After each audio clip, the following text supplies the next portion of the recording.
Good evening, everyone. It is 6:30. Today is Tuesday, March 7th. I'd like to welcome you all to the Columbus Common Council Special Committee of the Whole. And with that, if our City Clerk, Pat Gable, could take a roll, please. Albright. Present. Arnold. Present. Gray. Present. Motive is excused. Reed. Here. Rolke. Present. Steiner. Thank you. Of course, this meeting was properly noticed, so next up on the agenda is to approve the agenda. I move that we approve the agenda. I have a motion from Mayor Arnold and a second from Alder Steiner. All in favor? Aye. Any opposed? All right, thank you. The agenda is approved. So tonight's special meeting is just for a brief closed session, so we'll be going into closed session and returning shortly. It shouldn't hopefully not take too long for everyone that's here. With that, I will take a motion to convene to closed session per 19.851E, deliberating or negotiating the purchase of public properties, the investment of public funds, or conducting other public business whenever competitive or bargaining reasons require a closed session, specifically to discuss potential purchase of property in the City of Columbus at 1400 Park Avenue and the investment of public fund 100 South Ludington, LLC. Alder Rolke moves to convene to closed session per 19.851E to deliberate or negotiate the purchase of public properties, the investment of public funds, or conducting other public business whenever competitive or bargaining reasons require a closed session, specifically to discuss potential purchase of property in the City of Columbus, 1400 Park Avenue, and the investment of public funds, 100 South Ludington, LLC. I'll second. I have a motion from Alder Rolke and a second from Mayor Arnold. If you could take a roll call for us, please, Pat. Arnold. Aye. Gray. Aye. Reed. Aye. Rolke. Aye. Steiner. Albright. Aye. Motion carries. Thank you. We will be convening to closed session now, hopefully returning very shortly. Thank you.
Good evening.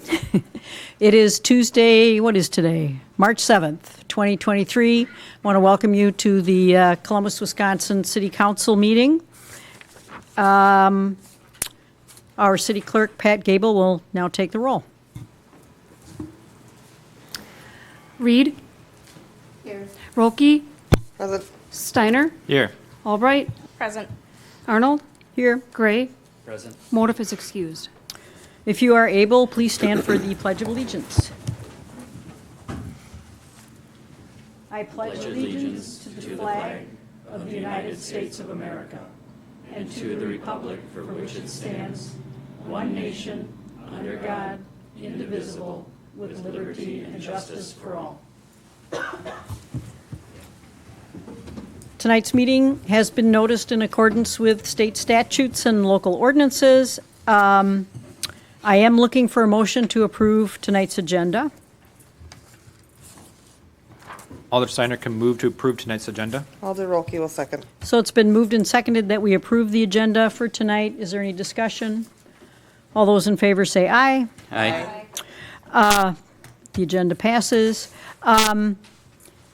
We do have quite a few people who have signed up for public comments tonight, and I'm assuming they all want to speak during this part of the meeting. Is there anybody who came in late and didn't have a chance to sign up? Okay, in that case, we will start off with Kim Daniels. Kim Daniels, Susan Malminger from, and you can tell us where you're from. Hello, Kim Daniels. I'm the Director of Business Development with LRS, and we have Susan Malminger, who is the Municipal Services Representative on video. Oh, yeah, right. And we just wanted to take the opportunity and thank you for the chance to bid on trash and recycling services, and say that we would be thrilled if we were selected to partner with you to provide services for your community. We also wanted to see if anyone had any questions since the last meeting, and if so, Susan and I would be happy to answer any questions.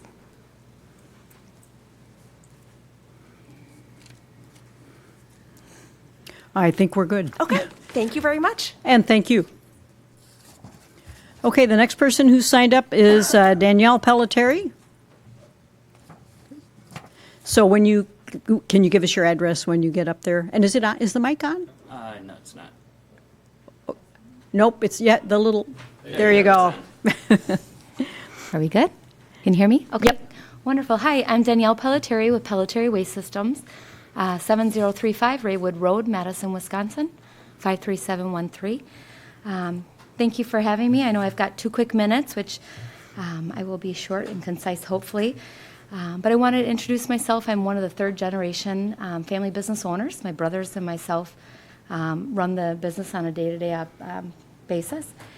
I oversee the sales, customer service, and the marketing. A couple things that I wanted to mention, and I've listened to some of the meetings. Joe has done a great job. Thank you, Joe, for representing us well and answering a lot of questions. I know there's been a lot of thought and discussion about what you're going to do with the waste and recycling contract. But I wanted to be here tonight to make sure that we were clear about the fact that we are truly family run. We are locally owned and operated. Each and every day I'm available to anybody that needs me, whether it be our employees or our customers. We earn our customers one customer at a time.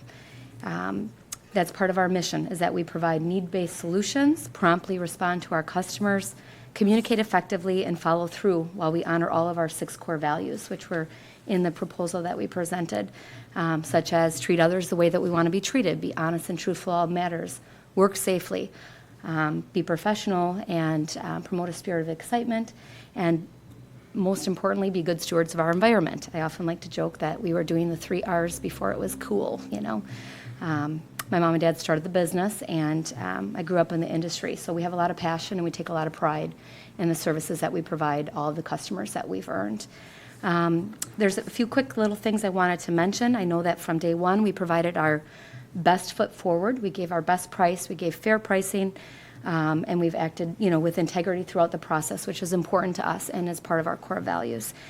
With that said, I wanted to make sure that everybody knew that as a local family-owned business, there's always different things that happen within the industry, and we are the only true family-owned and local option. I'm not going to go anywhere in the next 5 to 10 years. I've got 4 boys, actually, and 10 grandkids that are coming up as the 4th generation in our business with excellent succession planning, which is what happened when I was growing up, to make sure that we will not be going anywhere. What would things look like in 3 years, 5 years, 10 years? I can tell you that we're here to stay. We're not going anywhere. Additionally, the 2 things that have kept us servicing our existing customers and earned us new business at the same time as we've offered the municipal curbside is our high level of customer service. I won't go into detail because I'd go way over my 2 minutes, but customer service is what my parents grew the business on. We take that very seriously, and I can expound on that if I'm asked. Additionally, the other thing that's really important to the communities that we serve is our robust recycling options, our expanded recycling. I know that it's been talked about, both all the options having the same abilities to recycle the same materials.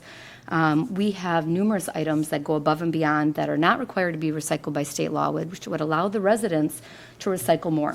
Cartons, metal pots and pans, shredded paper and clear plastic bags, small metal appliances like toasters and blenders, small metal plumbing fixtures, empty aerosol cans, aluminum foils, and paper cups are examples of those things. We have not only just invested in a recycling piece of equipment, we have invested in a huge infrastructure to serve the community with robust recycling options. We also pride ourselves on making sure that not only we do these things, but we educate our customers on what we do. We have 24 recycling 1-minute video tips that we push out on social media, paid advertising. We have a 7-minute MRF video showing people what happens to my recycling once it leaves in the cart. We have a robust website that we have built from the ground up that your residents can go to and see any question that they need answered. These are all things that if you were able to look around at us versus them, for example, there are very big differences in those types of things. There's a lot of good information that was already discussed, but I feel like there was a lot of things that maybe, just to draw back attention to the fact that we are going to be the service provider in regards to customer service. If you want your residents to have the best customer service, we are going to be the ones to provide the robust recycling options and recycle more, recycle better, and help the residents understand what is recyclable and how to best recycle those items. If there's any questions, I'll be here all night. Thank you. Thank you. Matt Rohrbeck?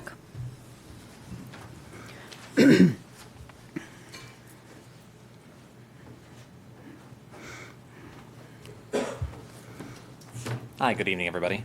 I'm Matt Rohrbeck, 102 Highland Court here in Columbus. I'm the county board supervisor for the city of Columbus. One of them was along with Supervisor St. Maurice.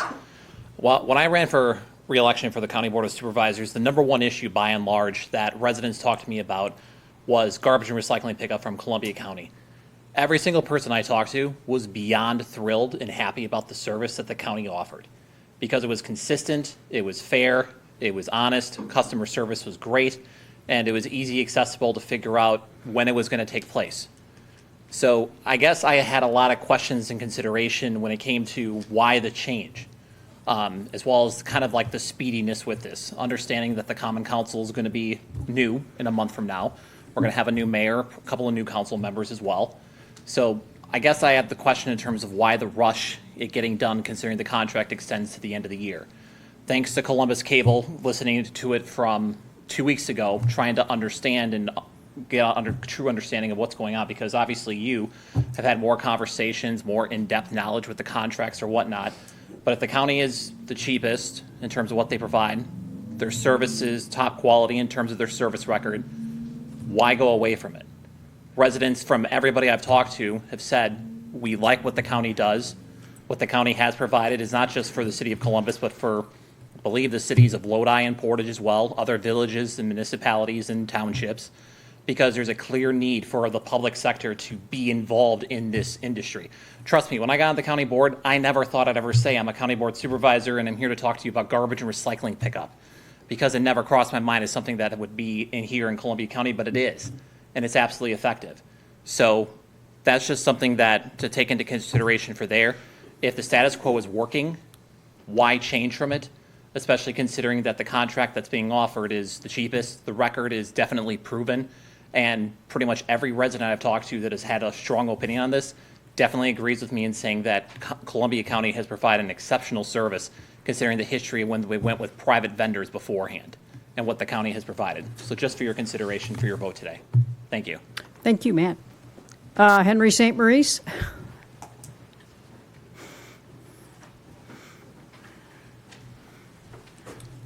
Thank you. Good evening.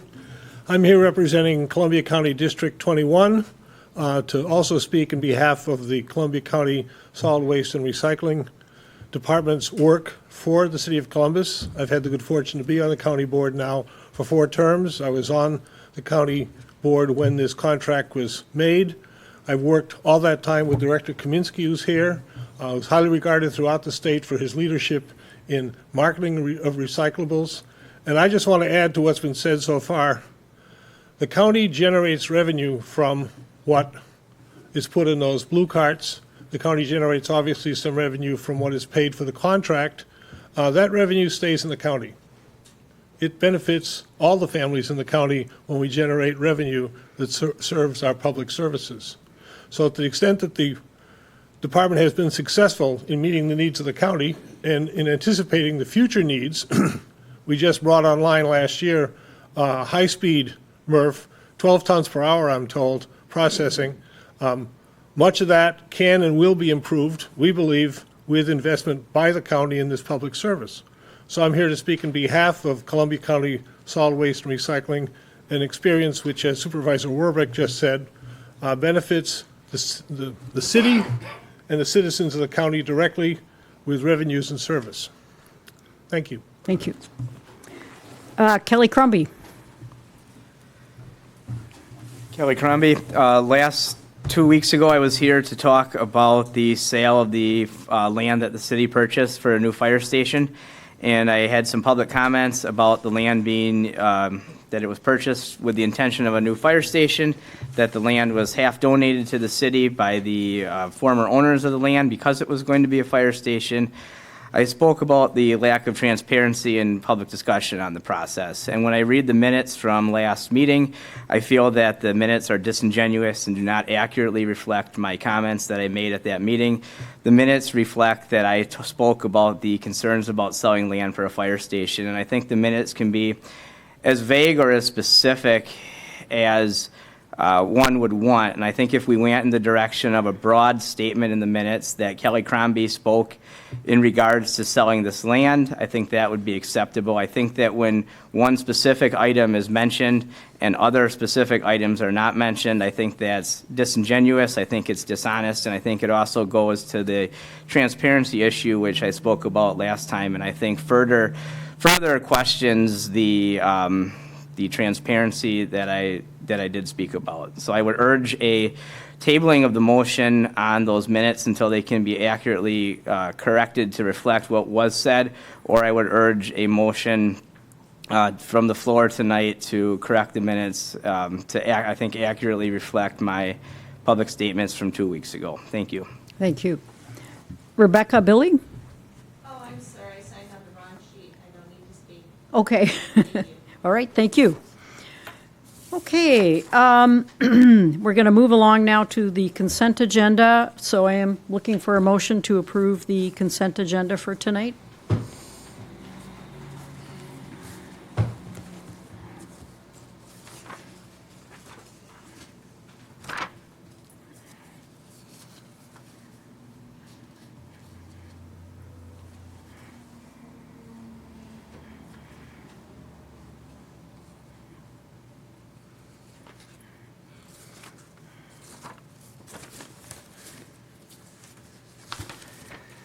Alder Gray will move to approve the consent agenda with the alteration to the Columbus Common Council regular meeting minutes from Monday, February 20th, 2023, to strike the first sentence and replace, under item number 5, correspondence and communications, strike the first sentence and replace it with Kelly Crombie, 641 North Ludington Street, spoke about parcels 1090.B and 1090.C.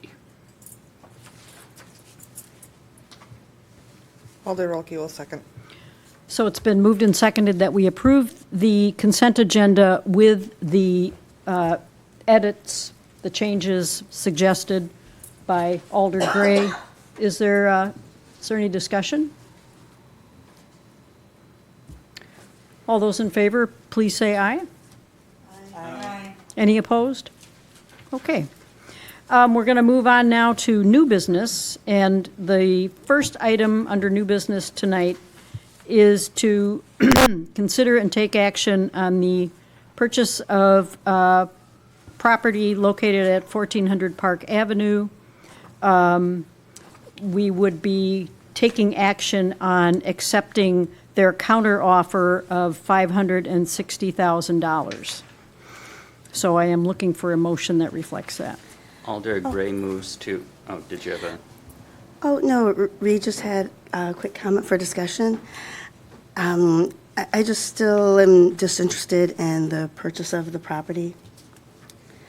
I'm sorry, I missed part of that. No, I'm just still disinterested in the purpose of the property. I just don't think we'll be able to make the investment back.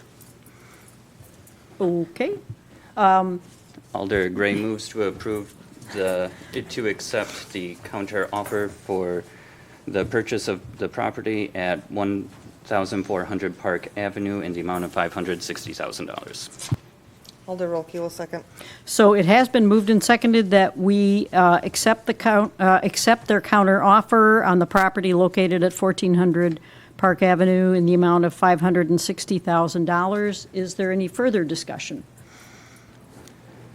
Okay, then we will do a roll call on this. Rolke, Aye. Steiner, Aye.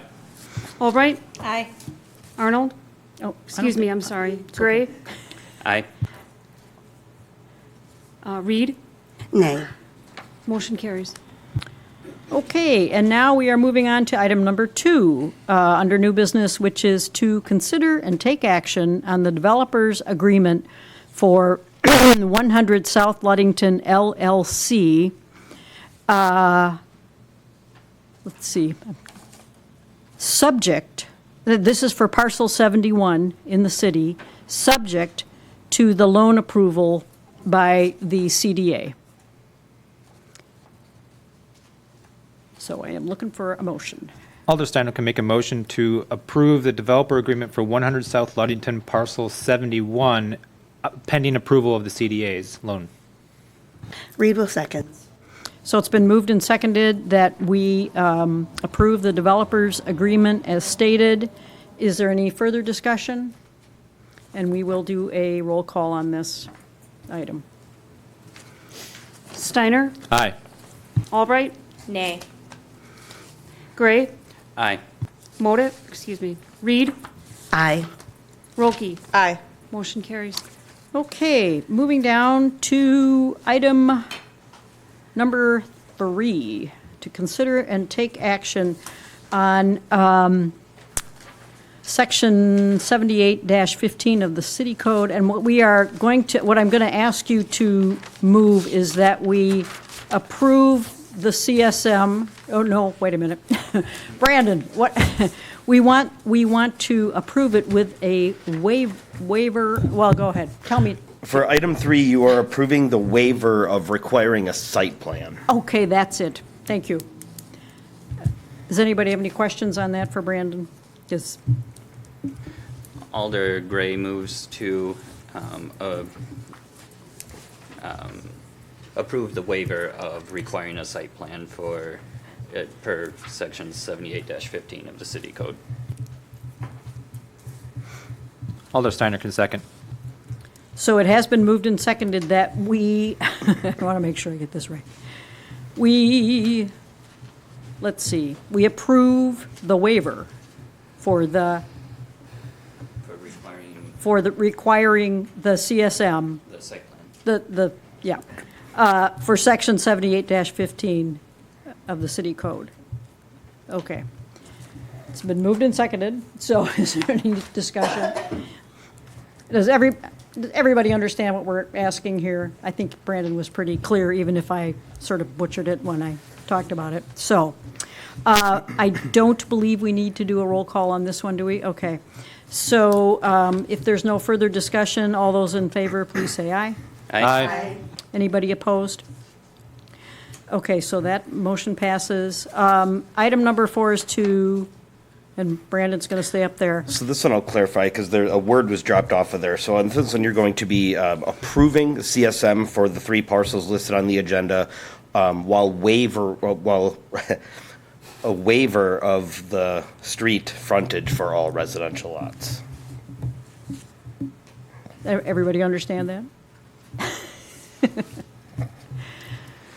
Alder Gray moves to approve the CSM while waiving the requirement for street frontage for parcels 11211-724.2, 11211-724.3, and 11211-718.02. Alder Albright will second that. So it has been moved and seconded that we, let's see, I think I wrote this down wrong again, I'm sorry. That we approve the CSM. Okay. Is there any discussion, any questions on this? I know it's a little confusing. It's an unusual situation. So no questions, no discussion. All those in favor, please say aye. Aye. Anybody opposed? Okay, that motion passes. The next item is to consider and take action on the garbage contract. So I am looking for a motion. Alder Gray moves to approve the contract with Pelletieri. Alder Rolke will second. So it has been moved and seconded that we approve the contract presented by Pelletieri. Is there any discussion? We would do a roll call on this one. So, right? Albright, Nay. Gray, Aye. Reed, Nay. Rolke, Aye. Steiner. Nay. Motion fails. Motion fails. Okay. So is there another motion on the garbage contract? Alder Steiner can make a motion to approve the contract for LRS.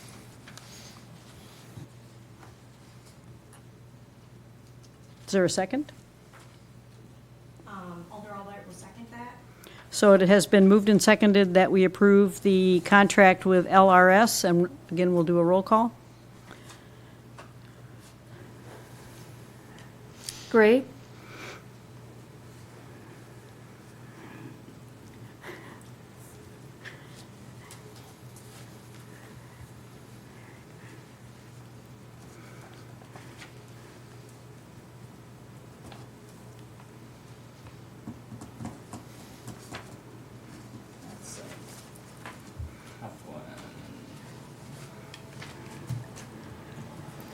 Aye. Reed, I understand the pause now.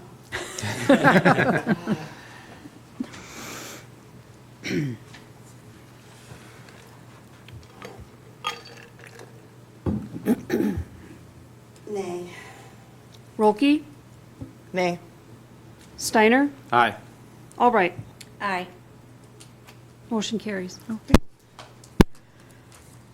Okay, we're moving now down to claims. And so I am looking for a motion to approve the claims in the amount of $182,600.49. Alder Rolke moves to approve claims in the amount of $182,600.49. Is there a second? Rito seconds. So it's been moved and seconded that we approve the claims in the amount of $182,600.49. Is there any discussion? So we'll do a roll call on this. Gray, Aye. Reed, Aye. Rolke, Aye. Steiner, Aye. Albright. Aye. Motion carries. Okay, and the last item on tonight's agenda is the report of city officers, and City Administrator Kyle Ellison will go first. All right, thank you.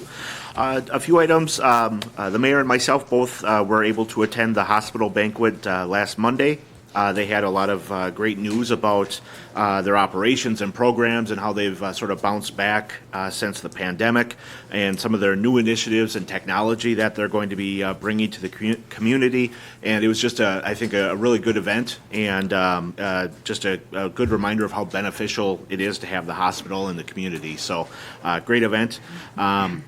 Another event coming up on Tuesday is the agribusiness dinner, which that's been gone for, I think, about 3 years.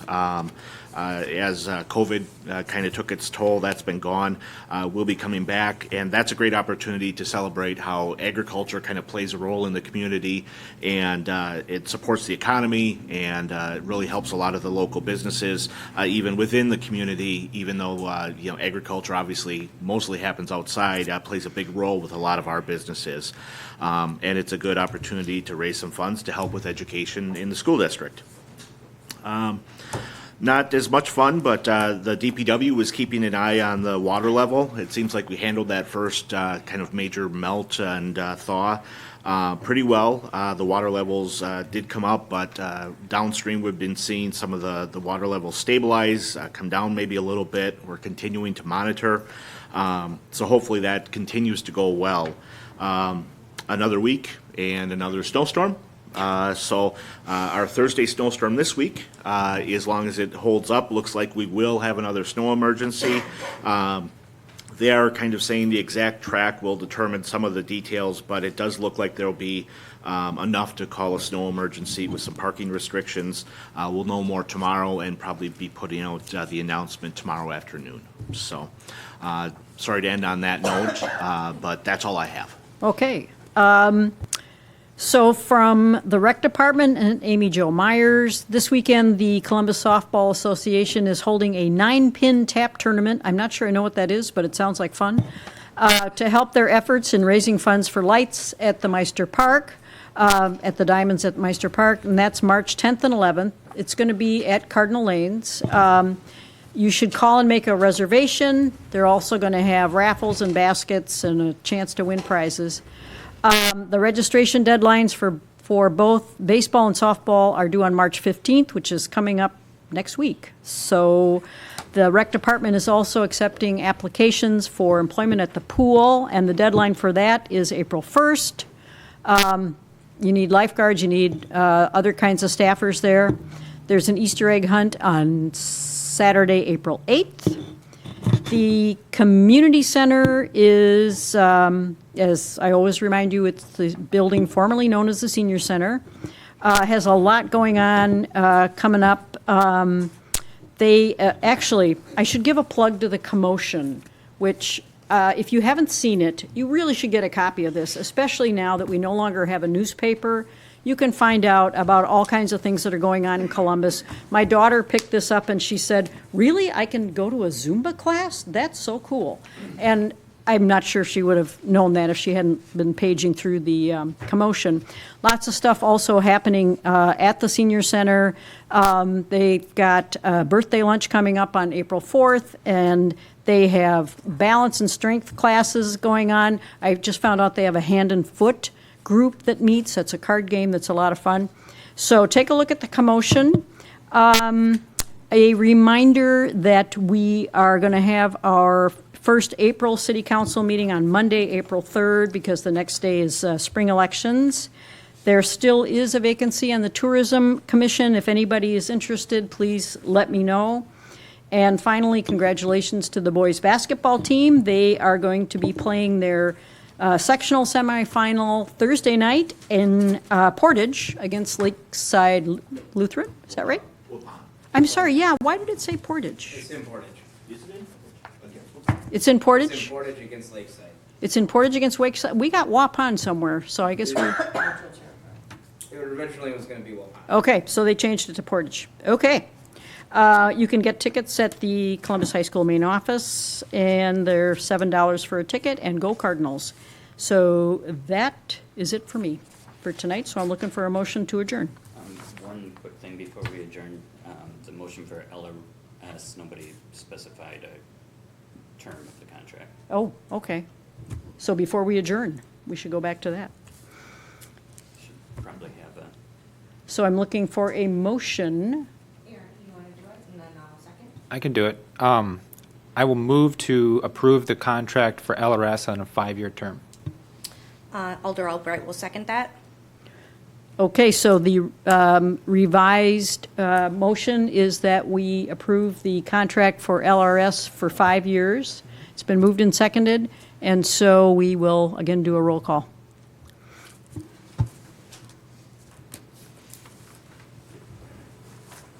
Reed? Rolke? Nay. Steiner? Aye. Albright? Aye. Gray? Motion carries. Okay, now I'm looking for a motion to adjourn. Alder Rolke will move to adjourn. Gray will second.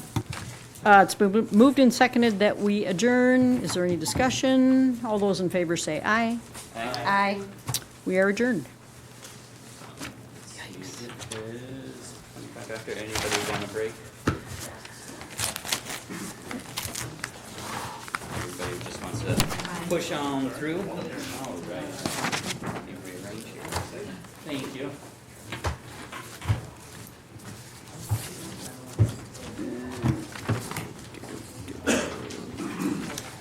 All right. Good evening, everyone. Today is Tuesday, March 7th, and I have 7:22 p.m. I'd like to welcome you all to the Columbus Common Council Committee of the Whole. With that, if the City Clerk Pat Gable could take a roll call, please. Albright? Present. Arnold? Here. Gray? Present. Motive is excused. Reed? Here. Rolke? Present. Steiner? Thank you.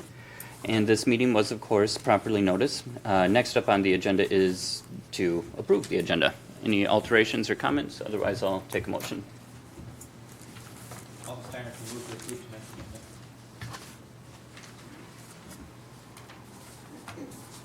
Alder Albright will second it.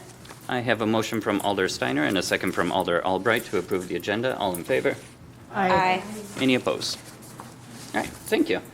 Next up is citizen comments.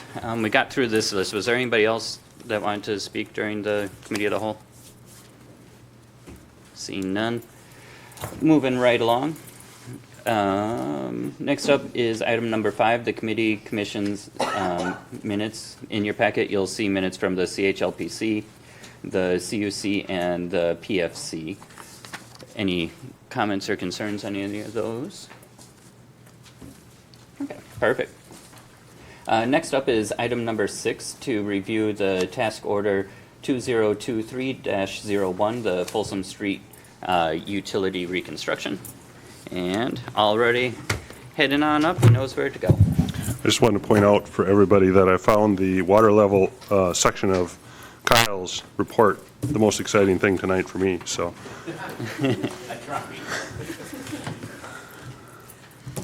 Well, thank you, everybody. Tonight we have a proposal in front of you for a contract or task order for Folsom Street reconstruction. As you recall, we did this project with 2 different contracts for Rupert Milky. The initial one was based on the design, and we kind of did that and broke it at the bidding process because we weren't sure what we were going to get for results. We weren't quite sure on the timing.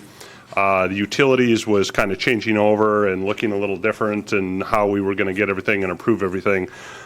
So with a lot of that behind us now, this proposal for you includes all of the effort. So in the past, if you recall, we've always broken it out where we've had an approval going to the Water and Light for their portion and then approval here. What we did do, though, is we did include a breakout for the different utilities just for a financing component. And as we build these, we break that out so it's consistent with those so you guys can track it. So essentially, this covers everything from now until the end of the project, and that includes all of the construction-related administration, the construction staking, having people on site doing the observation to make sure the contractor is following the specifications and everything is getting tested properly. That also includes updated the GIS system with the final records, so we have good information going forward on the project for future generations to look at. This is weekly progress meetings, coordination with the residents. So basically, it's kind of all-inclusive As you look at the cost breakdown, the majority of this is for the construction observation, and that's really based on the contractor's schedule. So they give us how long it's going to take, how long they're going to be on site, and then we base that off of our efforts that go into this proposal. So at this point, it is a little different. I just wanted to point that out, how we kind of packaged it this time.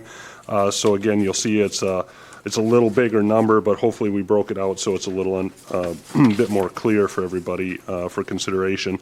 As always, there's a rate schedule in here and then an effort or a man-hour breakdown. And we did include the contractor schedule in the back, just so if you wanted to see how our timing synced up. As you know, the contractor is eager to start. They're talking about starting in March. They would likely be done somewhere around June 1, technically based on the schedule. There could be some slide to that. Our contract with the contractor allows them to do this project through the end of August into September. So they'll be done long before the contract is up. Our contract will be over long before their time is up as well. So we're only working when they're working. So any questions on the proposal? No? Anybody? I'm seeing none. Awesome. Thank you so much. I think everyone is excited about it, and even more so that it's getting done so quickly. That's always a bonus. Okay, thank you. Thank you. All right, everyone is comfortable with everything there? Let's see here. Next up is item number 7, to review the CBO CSA for the athletic field agreements. Amy, did you want to talk to us about that a little bit?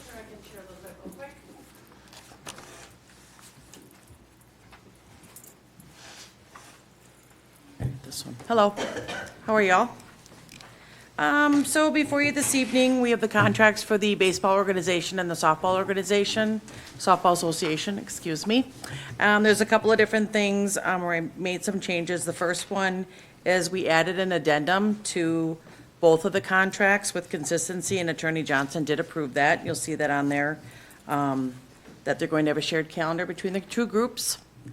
And the other changes were, we noticed, it was pointed out that the CSA contract and the CBO contract did not have the same amount of days. One had a 30-day, one had a 20-day. So we'd like to change that to 30 days for consistency. And then in regards to tournaments, the CSA has not had tournaments as of recent, but if they do like to have some, we'd like to have the same verbiage from the CBO contract added to theirs. And actually, things have been going really, really well, and I would actually recommend that we move it to a 2-year contract versus a 1-year, having to come back every year.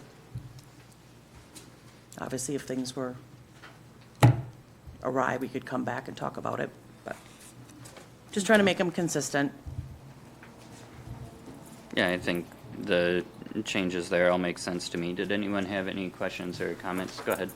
The only thing I look at is it looks really good. I like everything that's on there. The only thing I would consider adding to it is what levels of enforcement go into the contract. If somebody isn't following the rules or violating the contract in any way, what do we do? Do we just nullify their contract? Do we get someone else involved? Who's responsible for doing this? It's not uncommon for contracts to say, have a clause in there and say, if this isn't met, this is the penalty for that. If you know, say CSA or CBO doesn't provide the roster in a certain amount of time, is there a penalty for that? Or is it just saying, oh, well, whenever you get to it, it's part of the contract that they have to provide it before this time. What's the penalty for that? And it doesn't have to be anything harsh, but it has to be something that says, hey, you have to follow the rules and so do we. We're putting a lot of time and energy into this. We want you to do this, but we still have to follow everything that's in the contract as well. I'm just looking for anything that says, if you don't follow through with it, these are the consequences of your actions.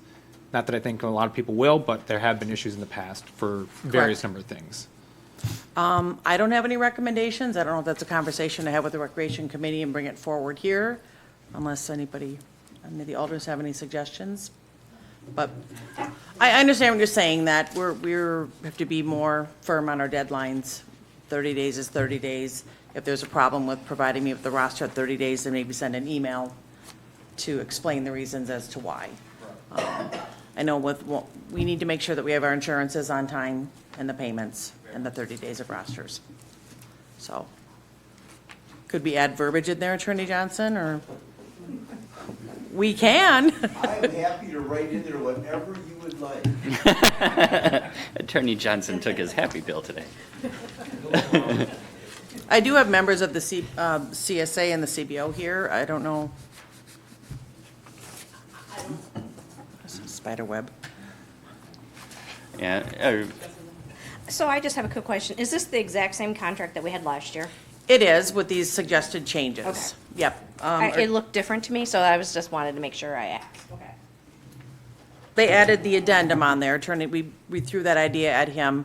He agreed that we could add it in there. We brought that to you with these other two changes. Thank you. Mm-hmm. So what does the council think? Do you want to move forward with the contracts with the changes that were already made? Do you want to look into perhaps some penalties added to the contracts?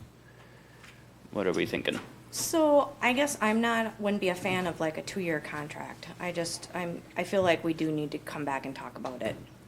I agree with you there. I think staying Right. 1 year is good. Right. But that wasn't one of the changes. That was just a suggestion. So That was just a suggestion on my end. Yeah.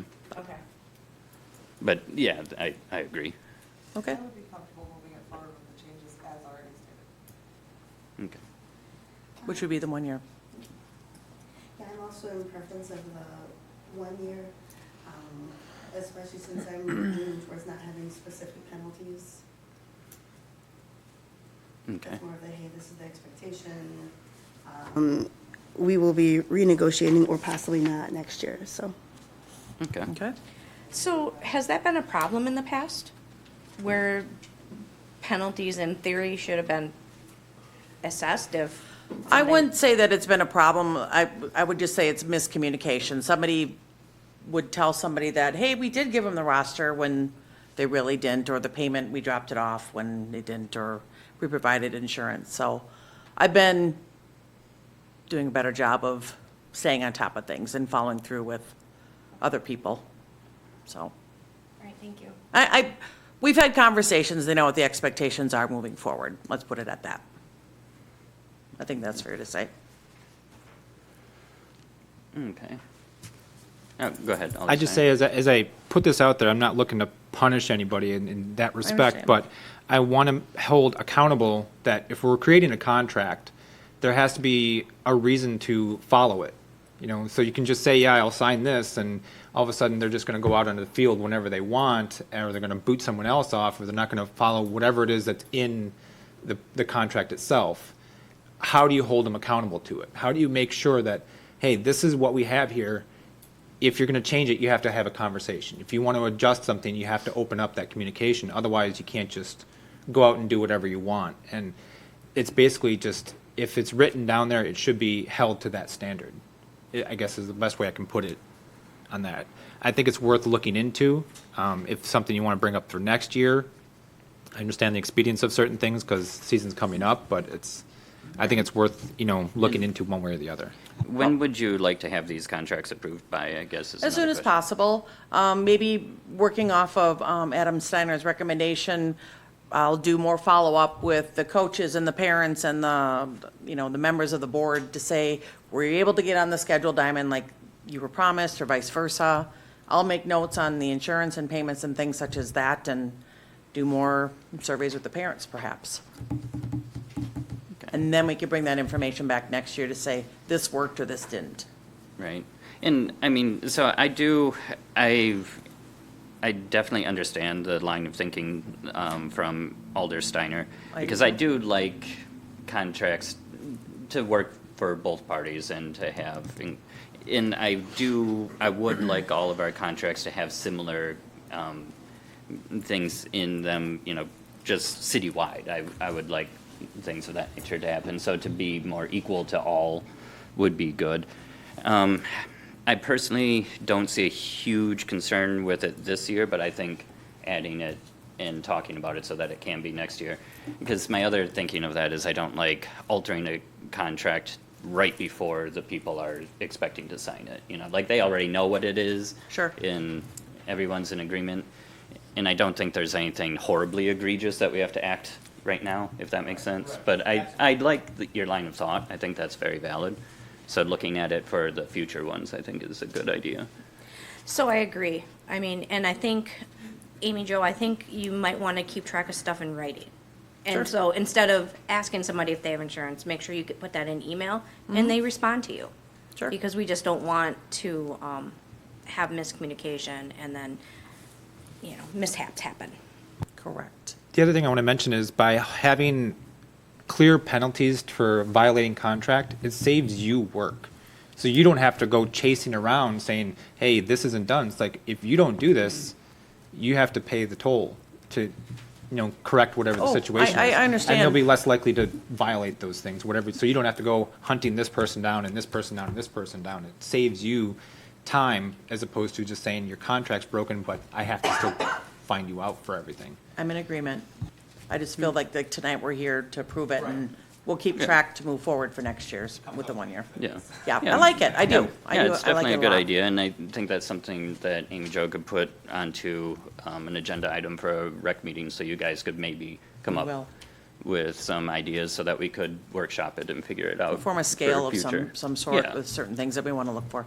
Yeah, because when something that happens, I would prefer the fees and recommendations to come from you as opposed to us sitting up here and making up numbers. I like that better. All contracts, not just CDO, Yeah, Oh, correct. right. Yeah, I knew that. Yep. Yep. No, and I agree. I think all contracts should be a lot more standard citywide. And I think that's something that we can work on, and one department at a time is probably one of the easiest ways to chip away at it, so that's good. Yep. So, but for now, everyone is comfortable bringing these contracts forward at 1-year terms for now as well. Yep. Perfect. Thank you. Thank you so much for coming in. Oh, you are up with us about the queso next. Yeah, everything is the same as last year. No changes, so we're just asking for approval for a 1-year contract. Perfect. And I assume basically similar notes on that one too? Just look at the contract potential. I would think so. But for now, we're good? Yes, nodding heads. Good. All right. All right, thank you. And thank you so much for coming tonight, Amy. Moving right along is the 2023 hazmat agreement with Columbia County. It's the same thing we did last year and that we will do every year. Pretty basic agreement with them. Does anyone have any questions or thoughts on it? Everyone okay moving this forward to the next? Okay, perfect. Review of the historical report for City Hall auditorium request for consideration. The Oaks Cultural Center. We have Helen here with us tonight. You don't need to be scared. Just make sure you push the little face with the lines coming out of it. Good. Okay, well, hi guys. So I'm Helen, and I created a corporation called the Oak. It's wrong in your book. I put Oaks, but it's actually Oak, singular. The Oak Cultural Center, to hopefully be the corporation that fixes the auditorium that's above us. So the first thing to do for that is to get a historical structural report, which we've sent out requests for proposals. We've, had architects tour the space upstairs, and this is actually the only proposal that we received back. So I think it's for about $62,000.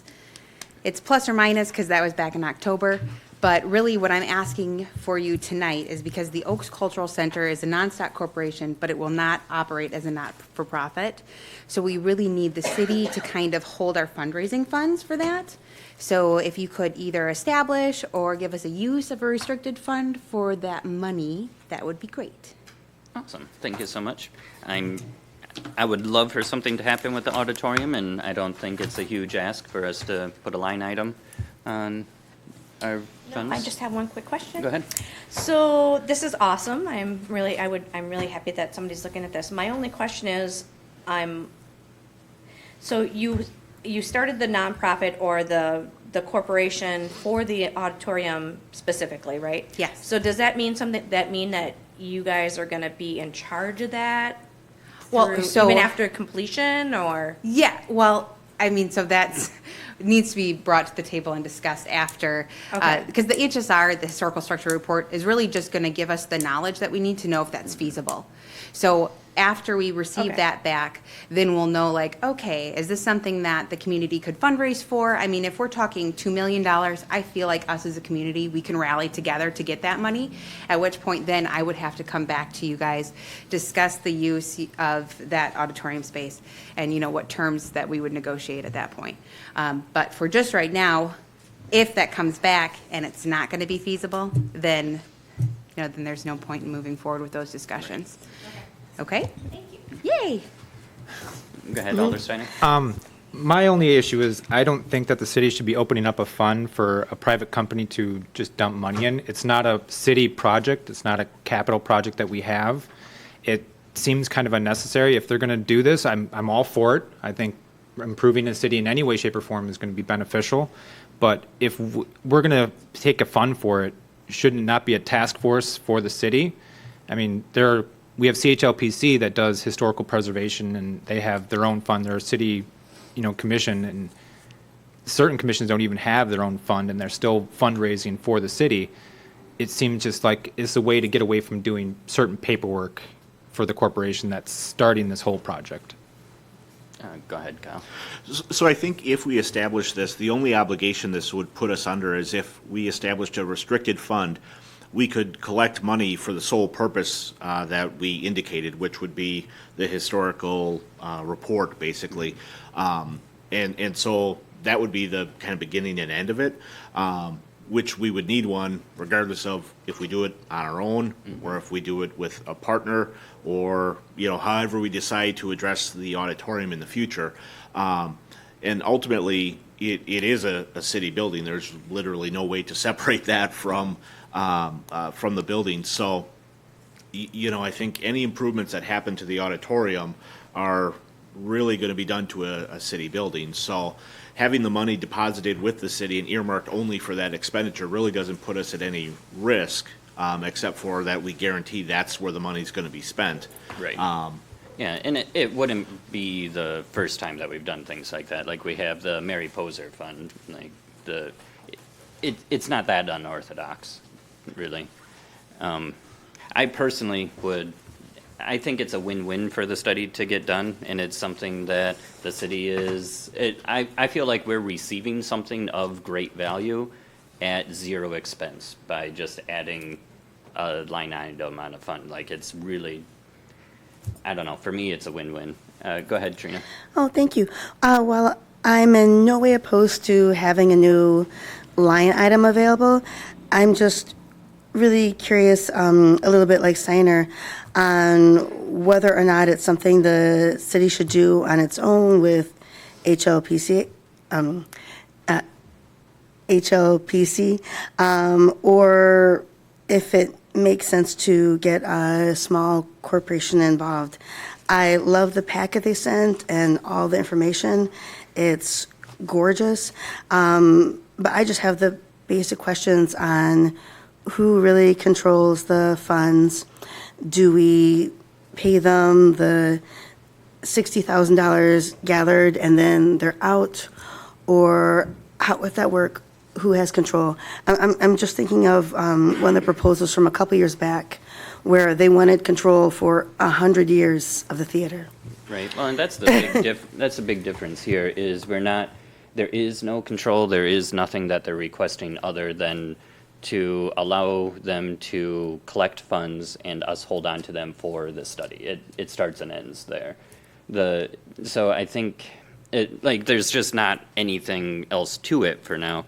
Like we get quite a bit out of it, and then after the study's done, it could be the city that moves forward to do it. It could be this organization that does it. It could unfortunately be cost prohibitive for either of those groups to do it at that point in time. We don't know, but it's not anything more than that. It's just the study.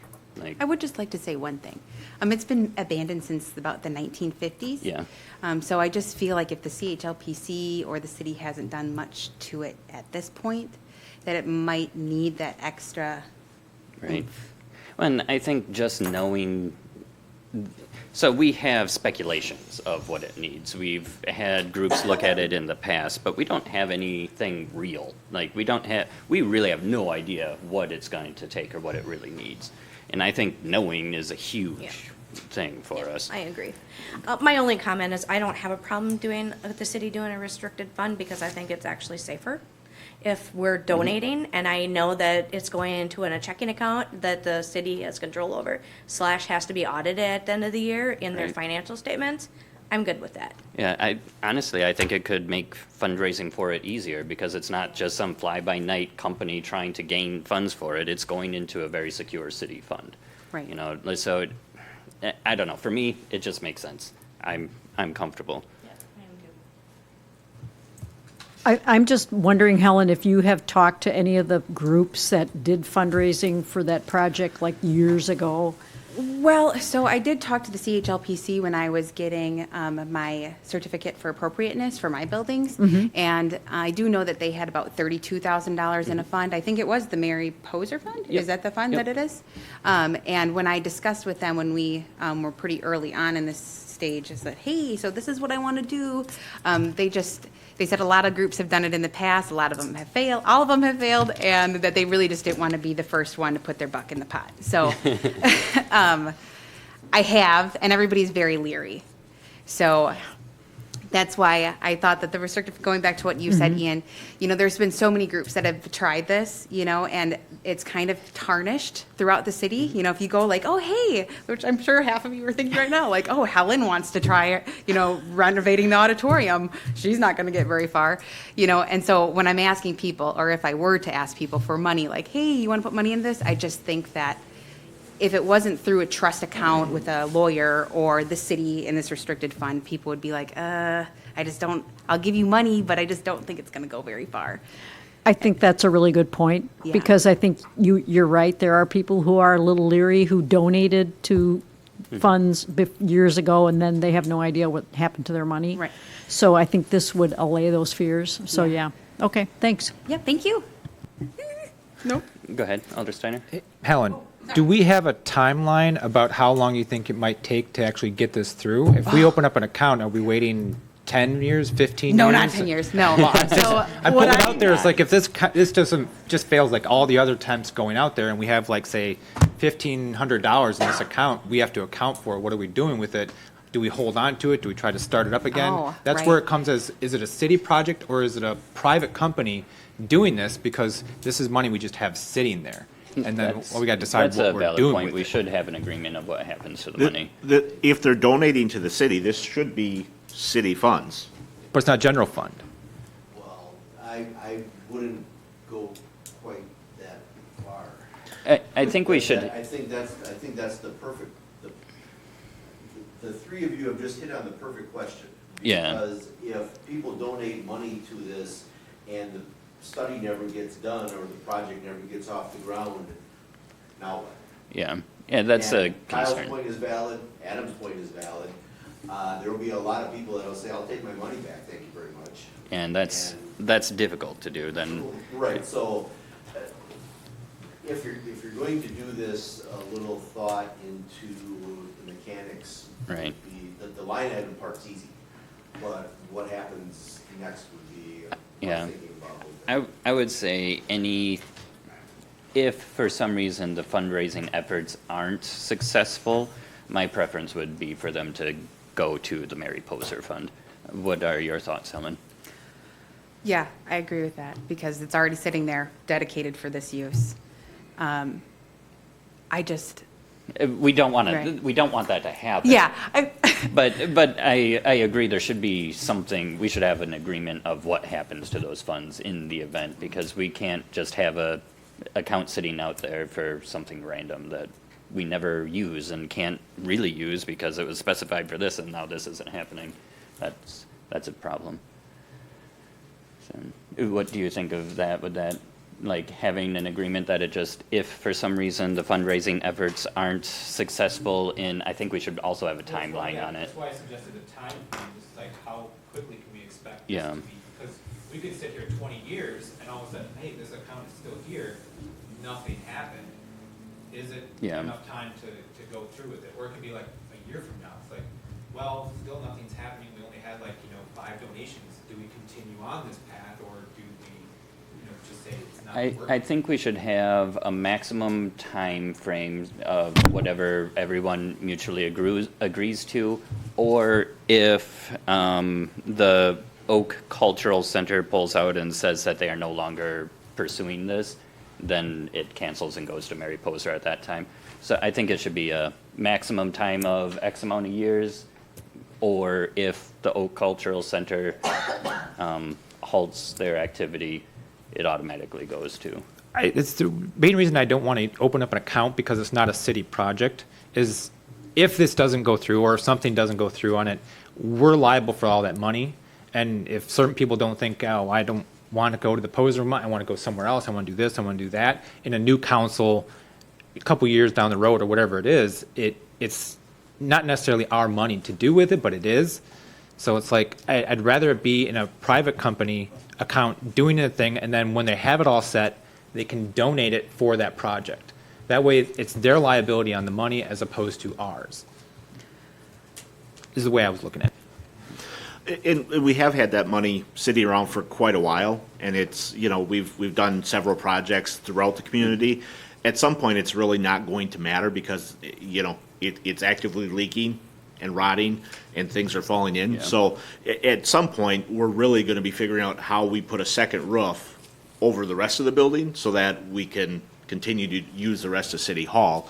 Yeah. You know, 7-8 decades of not using it with a leaky roof, it's not a recipe for success. So, you know, there's tens of thousands of dollars dedicated for the auditorium, and it's sitting there. Yeah. And we're doing other things in the community and adding new amenities like air conditioning and things, which are great. But we have things that we aren't taking care of in this building that are historic in nature as well. So, you know, hopefully we can prioritize those, because at some point it's really not going to matter. If it's going to take another 20 years, it's going to be not worth the argument, I guess, because it's going to take care of itself. By collapsing. So I have a quick question. So the Mary Poser Fund for the auditorium, so basically you have half of what the expected. Well, so I don't know if the CHLPC would be willing to give that money Is for that this. the HLPC's money, or is it the Mary Poser Fund for the auditorium? I think The they're holding it. CHLPC controls the Mary Poser Fund. Oh. But just so you know, so what my plans are, once we get a fund, if you so choose, is to immediately, you know, I have a venue at my disposal. So like, I mean, I could be having fundraising events there every weekend if I wanted to. And I'm expecting to have quite a few. So really, I don't think that it would take much more than a year to get $60,000, especially not if you're on the chatter pages. You see you know, Rod puts out those pictures, you see all those comments on there. There's a lot of interest and passion revolving around that auditorium. And, you know, like, there's music boosters, you know, there's, who's the guy that just spoke at the, he's your friend. He just spoke at the, yeah, Overby, you know, so there's a lot of people in the community that are passionate about, you know, music and culture and theater, you know, so they could maybe even help with the fundraising. So I feel like it'd go pretty quick. Yeah. Do we need to actually open an account if we have a Poser fund with the CHLPC to, can it just go back well, into the that? CHLPC controls the Mary Poser Fund, so I wouldn't want to put it into there. But because we're it's using it separate. for that specific purpose, correct? But we can't then. Well, then it we would just could come, put money on their into it. recommendation, but at the same time, it's a fund that already exists for the purpose of that. But, yeah, but we couldn't rely on taking it and using it for this. So I think it should be separate until it's not. Like, the Mary Poser Fund is controlled only, like, the CHLPC controls it. They have the checkbook. Like, it's, I mean, in a perfect world, that would be great, but then we would have to go to the CHLPC, make sure they're in line with it, and then in the event that, you know, this takes 2 years from now, what if the CHLPC is like, oh, no, we don't want this to be done anymore, and now there's just another $62,000 sitting in the CHLPC fund that Helen so generously went out and worked to raise, and now it just sits there again for another 20 years like the money has been already. Like, that's kind of what we're wanting to avoid, and that's much of what you're wanting to avoid of that, and I think putting it into the Mary Poser Fund could exacerbate that problem. But I don't know. I personally am for creating a new account with stipulations. I think probably 5 years and or the dissolution of the Oak Cultural Center. Like, I'd say if somebody who's lived here for a long time and seen many of these fizzle out, I'd be much more comfortable with 3 years. okay, yeah, I mean, 5 is a number I was throwing out, but it's definitely not my show, like whatever everybody's comfortable with. So Go I'm, ahead. yeah, so I'm good with 3 years also. So I do have a quick question. So Kyle, as far as the roof on top, I mean, at some point, is the city have to buck up and pay to have that removed, to have that repaired? Yeah, we're hoping with the closeout of TID 3, when we go through and make the allocations after the final audit, that those funds will be adequate to cover it. So that will stop that, at least kind of lock it in Right. place, and hopefully that will preserve it. You know, there's still some other, you know, exterior elements at play, but that's the big concern right now, is the Right. roof. As a potential person that would probably donate towards this, I would like to see the city have some skin in it and at least do the roof part of it. So, okay, so 3 years sounds good to me. 3 years. Is that, do you think that's a doable? Oh, yeah, absolutely. Good. So 3 years, or when the Oaks Cultural Center either dissolves or indicates in writing that they are no longer pursuing the project, then it'll be transferred over to the Mary Poser Fund. So- And hopefully that is not what happens. Yeah, no, but just, do I write that agreement up and bring it back to you? Oh, no. Oh, we'll, okay, The man in the corner will write that up for us. okay. Awesome. Okay, well, But, thank you, yeah, everyone. I think, awesome. Well, and it's not a final, this is. Well, right. But yeah. that's what we'll bring forward to council. Perfect. Two meetings you get. And thank you so much, Helen. Okay, thanks, guys. And then, next up is to convene to closed session for 19.851, deliberating or negotiating the purchase of public properties, the investment of public funds, or conducting other public business whenever competitive or bargaining reasons require a closed session, specifically to discuss the investment of public funds for Lot 5 Commerce Center. Alder Rolke moves to convene to closed session per 19.851E.